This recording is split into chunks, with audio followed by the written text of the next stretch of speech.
Okay, while he's coming up, I'll just mention quickly. So my name is Mike Stoker. I'm from SIE, Sony Interactive Entertainment.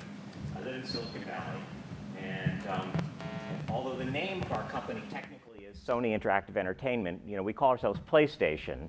If you're talking to somebody, trying to get to know somebody in Silicon Valley, and you say, well, I work for Sony Interactive Entertainment, everyone's kind of like, oh, well, that's really nice. I work for Google, I work for Meta.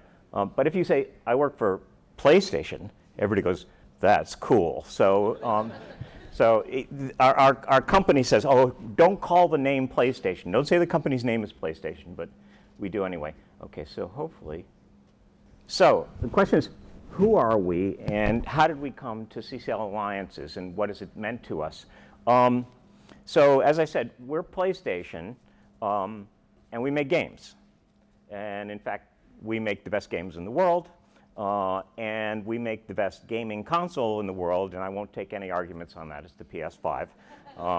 Anybody says Xbox in here, they're banished from the room.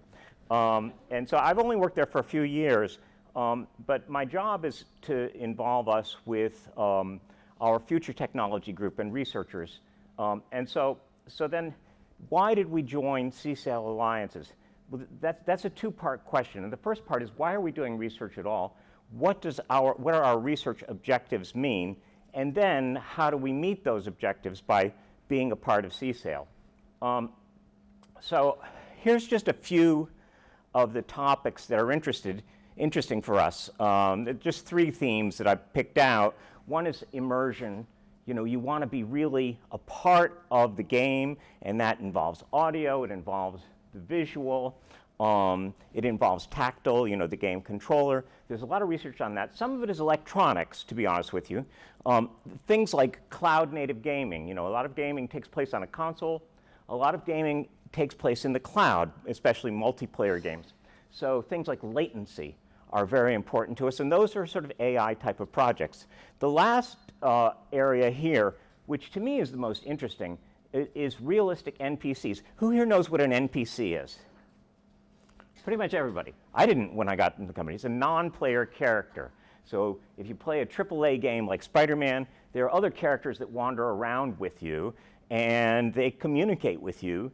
And nowadays, a AAA game, those characters are created by actors in actual studios who are mouthing dialogue. In the future, you might want to have some more sort of psychological, realistic interactions. And in a sense, we're creating the Terminator, right? We're trying to find, we're doing things that border on general artificial intelligence. So what does that all mean? Well, basically, games and AI are really tightly interlinked. In some ways, computers have grown up with games since the very dawn of computers. They've learned to play games. They learned to play tic-tac-toe, they learned to play chess, they learned to play Go. Then computers have been involved in the creation of games. There's a whole lot of interaction between what we do and what the whole field of artificial intelligence is doing now as kind of the latest frontier of AI, of computer science. As a consequence, we cannot invent the whole future of our technology. We really have to collaborate with the best minds, because we go into our own laboratory and do what we're doing and don't talk to anybody, we're just going to be left behind. So that's kind of the rationale for why we're doing research and collaborating with universities. And that brings us to this idea. Does anybody know what these two diagrams are? Has anybody seen these diagrams before? No, not really. Okay, so 20 years ago, a guy named Henry Chesbrough invented something called open innovation. I think he was at Harvard at the time, now he's at Berkeley. And the idea is that the old motif, the old models of doing research, of going to your laboratory, creating something, patenting it, and keeping it closely guarded, has led the way to a different type of research where you need to include outside ideas, and you need to put your ideas out as well. So how do I convince the people at Sony, at SIE, that you're going to spend $100,000 to support a researcher for a year, and then we're going to take the results of that researcher's work and take his or her product and put it on the internet, on the archive, and then put it on GitHub. And so, what do you get from that? And so that is where CSAIL comes in. So, I promised Lori that I would kind of focus on this. So these next two slides are sort of the essence of what I want to talk about. I'll say something about the class that we taught, which was really fascinating. But we joined CSAIL last August, and so we wanted to talk about this thing. I didn't want to use ROI because I hate that kind of business school type language. But this is return on investment, right? What do we get if we're going to engage with researchers? If it's all going to go out the door at the end anyway? Well, so there are a lot of things. First of all, the really core thing is you get a 1 to 2 year head start. You do some research with a great professor, they publish something, yes, it's out there, but everybody else is going to take at least a year to reproduce what you have, let alone extend it. So furthermore, you're on the ground when it's created, so you know it far better than anybody else, and you're going to be able to extend it. You level up your own researchers, you have agility, you get a quicker path to commercialization, lower internal R&D costs, and what's more, you get the vision of those professors. We work with Antonio Torralba here in CSAIL, and just having his knowledge of the field allows us to think of other areas where we might want to pursue research. And there are other things as well.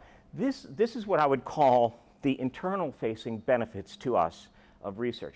But there are the external-facing benefits, and that is, the main one is we want to wave our flag. We want to go out there and play the game with Meta, who owns like half of Carnegie Mellon University, or NVIDIA. And you go to these major conferences, and these major companies are there, and everybody knows them. But you say Sony, and people say, oh, Sony, didn't they do research like 30 years ago in electronics? It says, well, now we're in a different area. We're in AI, and we want to have a presence. And so talking to Lori, I said, we're going to join CSAIL. We're going to get some research experience from you. What we want to do is put our name out there. And so she said, well, what can you do? I said, well, I gave a lecture at UCSD a while ago, and they kind of like that. So a lecture? Well, now you're at MIT. Why don't you give a whole course? So, oh, that's an idea. So there's this independent activities program period, I guess, in January. And we said, okay, why don't we put together a course on the nexus of gaming and AI, because that's really what our research is all about. And so I won't go through the details of this course. It was like 9 lectures. It was project-oriented. So the students were all asked to create some kind of hackathon-type project in a very short period of time, and they were brilliant. The course did not have credit. Some of the IAP courses, I don't know if any of you know, the students receive credit for their participation. We didn't get it together fast enough to do that. Perhaps we will in the next edition. But so if you want a bunch of students to work really hard on a project, then you've got to incentivize them somehow or another. So we gave away a PS5 to the winning project, and people worked assiduously hard to do their projects. Okay, so this is a picture of us. We had 40 students signed up and 40 students on the waiting list. The 40 was basically because of the size of the room. The fire code didn't allow us to have more. But in the end, we kept as many as 25 or 30 students throughout. This is a series of the lectures. I didn't give all the lectures. There was a good question, like, how are we going to do this? I'm not going to systematically start with reinforcement learning and then build up all of artificial intelligence in 9 lectures. But so it was something of a smorgasbord. We had some people talk about, Fox Harrell's a professor here, about the Avatar Dream. We talked about exploring Reddit to do sentiment analysis to find out which of our games are going to be more popular. Eric Flores was involved in the cloud gaming, and so that all the issues associated with latency were really kind of the thing that he focused on. And there are a variety of other topics as well. And here's what some of our projects look like. This project by Chris Pilcher has already been turned into a paper which is submitted to the archive and which is going to be presented at CHI, which is Computer Human Interaction in Tokyo, in a month or perhaps very soon. Tomorrow, two of our other creators, Ben Zandinetti and Alex Lehman, Alex Lehman did this one, will give presentations to our organization, virtual presentations on their projects. This is kind of wordy. We did surveys, of course, and this was like very, oops. Was that the way of saying that I'm all done? Yeah. So we got some very good responses. Anyway, so the last part is, my rise to fame. When you participate with CSAIL, you get a kind of professional treatment. And Mary Kat and Andrew, the photographer who's been around here, put this together. So I'm going to sort of pretty much leave you with this, and I hope it plays. Okay, I hope you can My name is Michael Stokwa.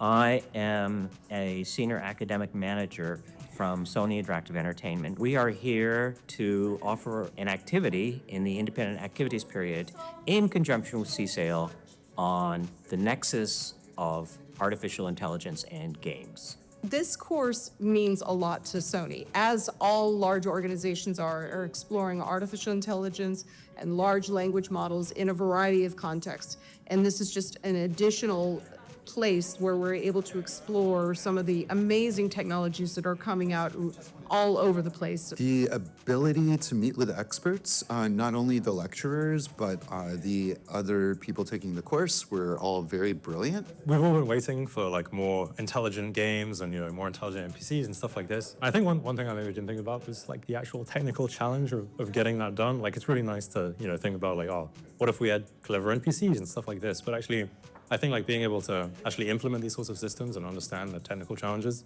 really makes you, it makes you realize like how difficult it actually is. The theme of the course is the nexus of AI and games. We want the students to understand not only that AI is helping create the future of games, but that games are in their own way helping to create the future of AI. That's the main theme we'd like them to get. And the other theme is like create a project and realize that the tools are there, the AI explosion is happening, and surf the wave. Perfect. And that was the winner.